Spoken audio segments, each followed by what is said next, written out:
బిడ్డ ఆర్కే కంపెనీలో general manager మాత్రమే కాదు, ఇప్పుడు మన ఊర్లో కట్టబోయే డ్యామ్ ప్రాజెక్ట్కి సూపర్వైజర్ కూడా. మా దగ్గర డబ్బుకి ఏమాత్రం లోటు లేదు, ఉండదు కూడా.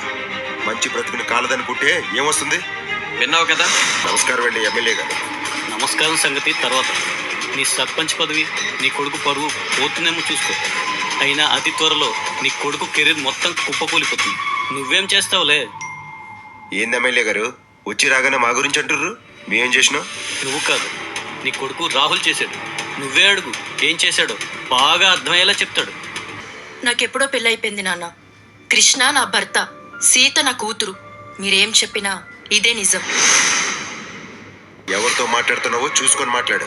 ఆ కృష్ణగాడు మళ్ళీ వచ్చేసాడనా? ఎంత ధైర్యం వచ్చేసింది నీకు? బావగారు కదా, గది నా కొడుకు పవర్. పుట్టి పెరిగిన ఊరికి మంచి చేయాలని ఊరి ప్రజలందరి కోసం రేషన్ సరుకులు తీసుకొచ్చాడు. అది వాడి మంచితనం. ఇప్పటికైనా ఎవరి స్థాయి ఏందో తెలుసుకోండి. మనం వెళ్ళాక మన చేతుల మీదుగా పంచుదాం.